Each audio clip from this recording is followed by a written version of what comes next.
In the wide open landscapes of the American Southwest, beauty has always walked hand in hand with danger. Red sandstone cliffs rise like ancient fortresses, sculpted by time and weather. To the untrained eye, they're a postcard come to life. But in the right or the wrong moment, they can become something else entirely. A place where a single mistake can mean the difference between life and death. This is the story of Amber Kohnhorst, a woman who came to these cliffs searching for peace and instead found herself locked in a fight for survival. Amber Kohnhorst was the kind of person who filled a room without trying. Friends described her as warm, loyal, and endlessly curious.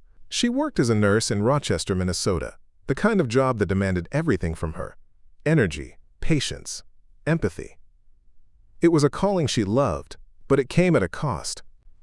Her shifts were long, her days were often filled with emergencies. Patients clung to her kindness in moments of their deepest fear. And while Amber thrived on helping others, she often found herself forgetting to take care of her own needs. That spring, Amber was approaching burnout. The emotional weight of her work had begun to settle in her shoulders and her chest, a dull ache she couldn't quite shake. She had always been someone who could push through, but she knew she needed to step away if only for a little while. So she planned a trip.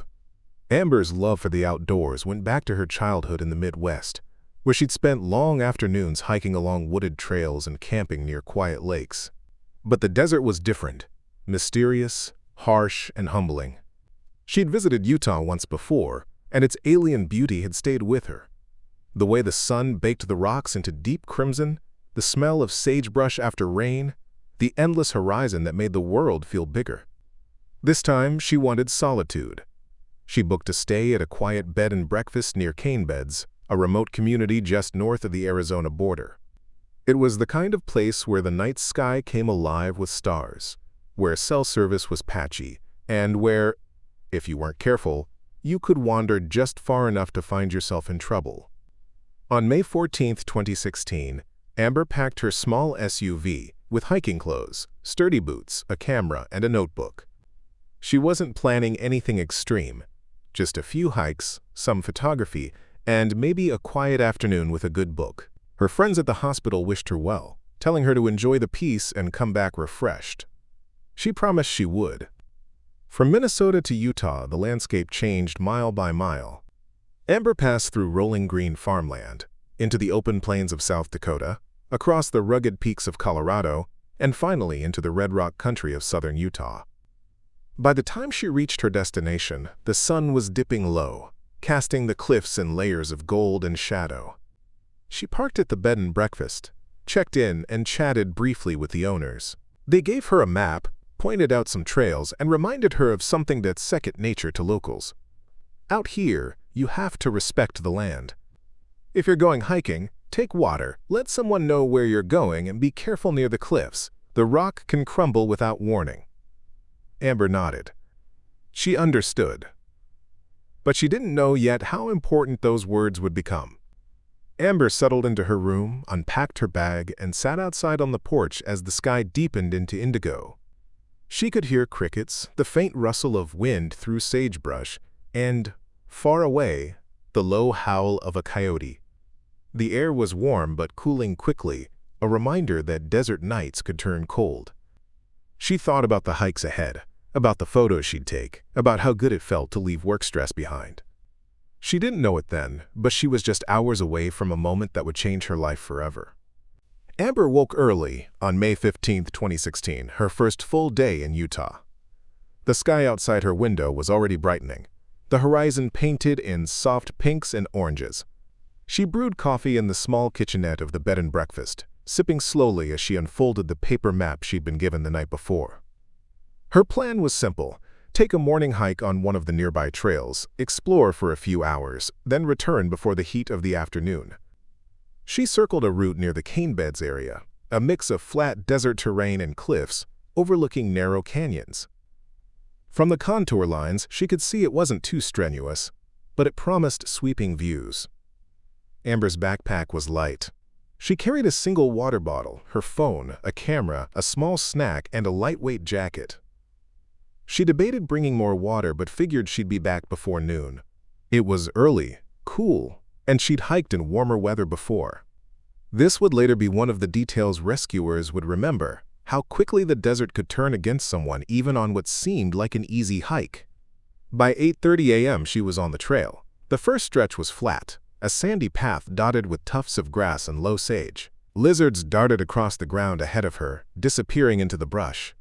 The cliffs in the distance glowed a deep red under the rising sun. She took her time, stopping often to snap photos. Twisted juniper trees, the shadow of a hawk against the cliff face, the winding patterns of erosion in the rock. It was peaceful, too peaceful maybe. Around mid-morning the trail began to climb. It wasn't steep, but it was steady, bringing her higher with each turn. The air was warming now, the cool desert breeze starting to fade. She reached a rocky outcrop, a natural balcony over the canyon. From here, she could see for miles, the jagged walls plunging into shadow below, the far rim hazy in the distance. Amber walked closer to the edge, careful with her footing. The sandstone here was weathered, crumbling in places. She crouched to take a photo, leaning just slightly to frame the shot. She could have turned back here. It was the perfect halfway point, and she still had hours before the sun would be high overhead. But Amber felt good, energized. She spotted a faint path leading along the cliff's edge, narrower and more rugged than the main trail. It seemed to promise an even better view around the bend. She hesitated, just for a moment, before stepping onto it. It happened fast. Amber was walking along the narrow ledge, one foot in front of the other, eyes scanning the horizon. The rock under her right foot shifted. A small, almost imperceptible crumble. She instinctively shifted her weight, but the motion caused a larger section to break away. There was a sharp crack, the sound of rock splintering, and suddenly her world tilted. She tried to grab the edge, but the sandstone slipped through her fingers. The sky and canyon walls spun in a blur of color as she fell. Not a sheer drop, but a brutal series of ledges, each impact knocking the air from her lungs. When she came to a stop, she was lying twisted on a rock shelf far below, her backpack torn open, her body screaming in pain. She couldn't move. The first thing she noticed was the pain, sharp, blinding, radiating from her back and hips. She tried to breathe, but each inhale felt like fire. She couldn't feel her legs properly. The second thing was the silence. No one was nearby. The trail above was now hidden from view. Her phone, miraculously still in her pocket, showed no signal. Amber was alone, injured, and trapped at the bottom of a canyon ledge. She didn't yet know that it would be more than 24 hours before anyone found her. The wind was gone. The sound of her fall had echoed off the canyon walls, and now there was only stillness. Amber lay on her right side, eyes barely open, her cheek pressed against the sun-warmed sandstone. She tried to move her left leg, but it wouldn't respond. Pain flared through her lower back. Hot, electric, unrelenting. Her breathing came shallow and rapid. She reached for her backpack, but it had been thrown a few feet away, one strap dangling over the edge of the ledge where she'd landed. Her first thought, this can't be happening.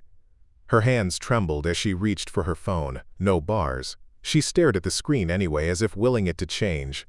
She sent a single text. "Help. I fell." Knowing it wouldn't go through, but hoping the phone might ping a tower later. Next, she checked herself for injuries as best she could. Pain in her lower spine and hips, possibly broken.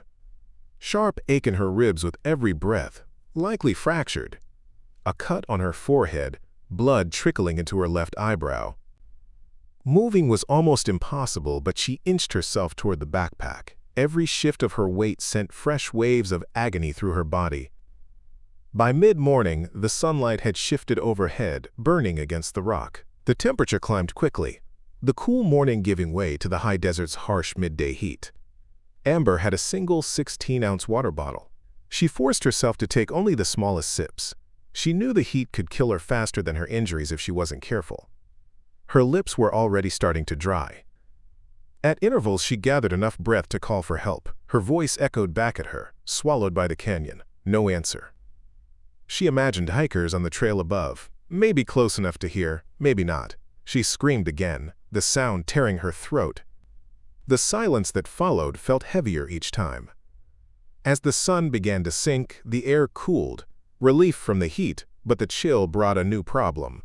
Her body began to shake. She used her jacket to cover herself as best she could, though her movements were clumsy and weak. The canyon shadows deepened. The sky above turned a deep indigo, stars appearing one by one. The pain in her back and ribs was constant, but a new fear set in: the night. The temperature in the desert could plunge drastically after sundown, and she had no sleeping bag, no shelter. Amber barely slept. Every sound in the darkness, the flutter of bats, the faint scrape of rock, set her on edge. At one point she heard movement above, but no flashlight beam followed. She thought of her parents back home in Minnesota. Would they notice she hadn't checked in? Would someone start looking for her? She pictured the bed and breakfast owner, wondering why her car hadn't moved all day. That image gave her a thread of hope to hold on to. A pale light began to creep down the canyon walls, turning the rock a dull orange. The cold air burned in her lungs when she breathed. She took another tiny sip of water. Half the bottle remained. Her throat was raw from calling out the day before, but she forced herself to try again. Her voice was weaker now, and each shout made her ribs ache sharply. Hours passed. The sun rose higher. Her skin was beginning to burn despite the jacket. And then, a sound. At first she thought she imagined it. A faint murmur, too far to make out. Then another, definite voices. Her adrenaline surged. She screamed as loud as she could, over and over, until her throat felt like it was tearing. The voices faded, and for a crushing moment she thought she'd lost them. Then a new sound, the distant thump of helicopter blades. The helicopter flew past without stopping. They hadn't seen her. She waved her arms frantically, but the ledge was narrow, shadowed by the cliff above. Her hope crashed, replaced by a cold, leaden fear. She knew how easy it was to miss someone in terrain like this. But the sound of those blades told her one thing: people were looking. By the time the sun dipped below the canyon rim, Amber was exhausted, in pain, and shivering. The temperature dropped quickly. Her jacket provided little insulation. She hugged herself, trying to conserve warmth. Every small movement sent a jolt of pain through her back. Her legs felt foreign, numb, unresponsive. She was trapped. Her mind began to play tricks on her. She imagined voices in the wind, shapes in the shadows. Hallucinations crept in as exhaustion and dehydration worked on her brain. "I need to stay awake. I need to stay awake," she muttered to herself. Back in Minnesota, Amber's parents grew uneasy. She hadn't checked in as promised. Attempts to reach her phone failed. "She wouldn't just disappear," her father said, worry tightening his voice. "Call the police. Someone needs to check on her." Meanwhile, local authorities in Utah began coordinating a small-scale search near cane beds, unsure where exactly she might be. The desert was unforgiving. Every sound was amplified in the still night. The brush rattling, a distant coyote's howl. Her body ached. Her water bottle was nearly empty. She forced herself to stay alert. Sleep could be fatal. She shivered, teeth chattering, as hallucinations blurred with reality. She imagined footsteps above her, shadows moving. Every sound became a threat. Her mind shifted between panic and calm, survival and despair. She focused on the basics: breathe, sip water, remain conscious. Dawn brought cold air and pale light. Amber's body was stiff and sore beyond comprehension, but her mind sharpened. She drank sparingly, planning every movement. She had to survive until help arrived.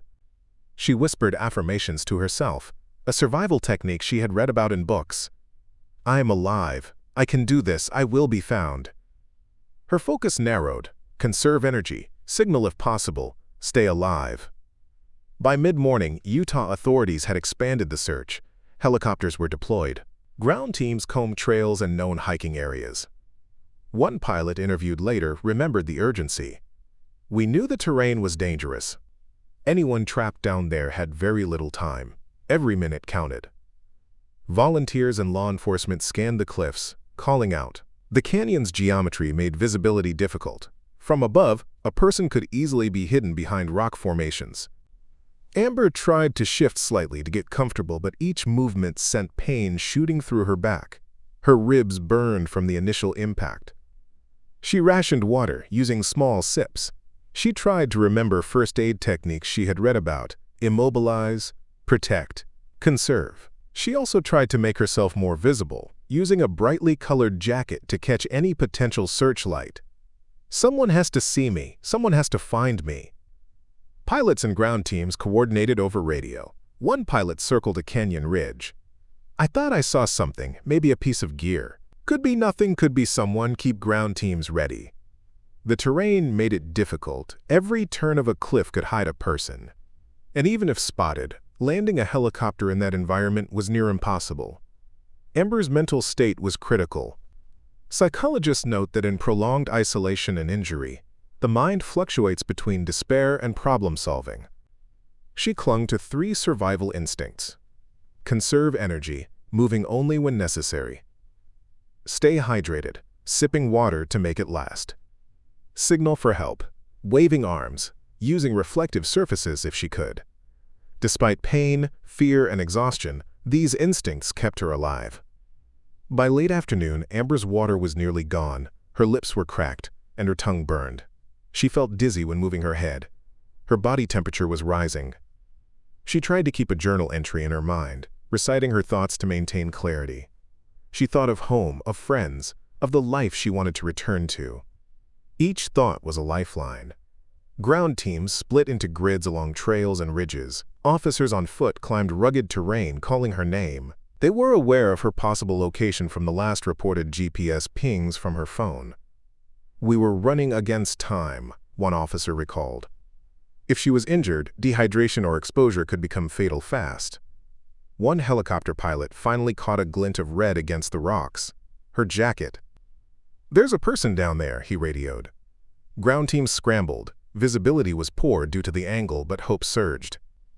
Amber, hearing a faint helicopter blade from above, waved frantically. Her energy was almost gone, but the human brain can summon strength when hope appears. As shadows stretched long across the canyon, Amber knew she had survived almost 24 hours. Pain, fear, and exhaustion pressed down like the rock above her, but she was alive. The search was closing in. Helicopter and ground teams were preparing for extraction at first light.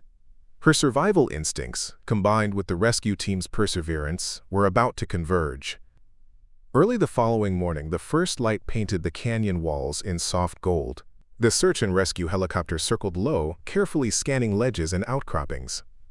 One pilot later recalled, "We knew time was critical. The moment you see a glint of color against the rocks, adrenaline spikes. We had to plan a precise approach to keep everyone safe." Ground teams coordinated with radio. Officers traced the canyon walls, calling her name, looking for movement, scanning for anything that might indicate she was alive. Amber, hearing the familiar whirring of helicopter blades, lifted her arms as best she could. She screamed, though her throat was raw. The hope she felt surged through her body, giving her a brief boost of strength. The canyon walls were sheer in places, making a landing impossible. The rescuers had to lower a rope to the ledge. The pilot steadied the chopper while the ground team prepared for a technical climb. "We had one shot to get her safely," an officer said later. "We couldn't risk a slip. Every second counted, for her and for us." Amber gripped the rope, her trembling hands finding purchase despite the numbness. The rescuer reached her, securing a harness around her torso while monitoring her vitals. Pain flared as she moved, but the adrenaline and the sight of help renewed her energy. Every inch she climbed felt like an eternity. Once secured, the helicopter slowly lifted her from the ledge. The canyon walls blurred below. Amber's eyes welled with tears, relief, exhaustion, and disbelief all at once. "I couldn't believe I was actually moving. I was going to survive," she said in a later interview. The helicopter carried her to a nearby landing zone, where paramedics awaited with medical equipment and a stretcher. She was immediately assessed for injuries: fractured vertebrae, broken ribs, and bruising from multiple impacts. At the hospital, doctors worked swiftly. Amber underwent imaging and stabilization procedures. Her back was carefully immobilized. Rib fractures were treated with pain management and monitoring. "We always prepare for spinal injuries and falls like this," a physician explained. Amber's quick access to rescue and her mental focus on staying alive were critical to her survival. Her recovery would be long, requiring physical therapy, but the medical team emphasized one thing: she would survive. Psychologists later analyzed Amber's case. They noted several factors that made the difference. 1. Mental clarity under extreme stress. She stayed conscious and focused. 2. Resource management, conserving water and energy. 3. Hope and visualizing rescue. She repeatedly told herself she would be found. Amber herself reflected, "I had to make a choice every moment. Give up or keep going. I kept going." Her story became a case study in survival psychology, how human resilience and mental toughness can tip the scales between life and death. After stabilization, Amber's parents arrived. The reunion was quiet at first, disbelief and relief mingling. She held their hands, tears flowing. "I never thought I'd see her again," her father whispered. "Seeing her alive, it's the only word, miraculous." For Amber, this moment underscored the value of human connection. Even in isolation, the thought of loved ones had helped sustain her resolve. Recovery wasn't just physical. Amber worked with therapists to regain mobility, strength, and confidence. Each small step, moving without pain, taking a short walk, lifting a light object, became a victory. She also processed trauma, the fear, the hallucinations, the loneliness of the ledge. She journaled, shared with therapists, and slowly reintegrated into her life. "It's hard to describe the gratitude you feel for just waking up and breathing," Amber said. Amber's story teaches vital lessons about preparation and survival. Respect the environment. Deserts and canyons are beautiful but inherently dangerous. Mental resilience is key. Hope and focus can prolong life when resources are limited. Small decisions matter. Rationing water, conserving energy, and signaling are life-saving. Her narrative also reminds us of the human spirit, the drive to survive even when all seems lost. Amber Kohnhorst survived a fall that could have ended her life. Her courage, mental fortitude, and the dedication of rescuers combined to make survival possible. "I was hundreds of miles from anyone who could help, but I never stopped believing I'd make it, and I did." Her story is a testament to human resilience, the importance of preparation, and the life-saving power of hope. Thanks for watching. Subscribe and follow for more content to explore incredible survival stories and the human will to overcome the impossible.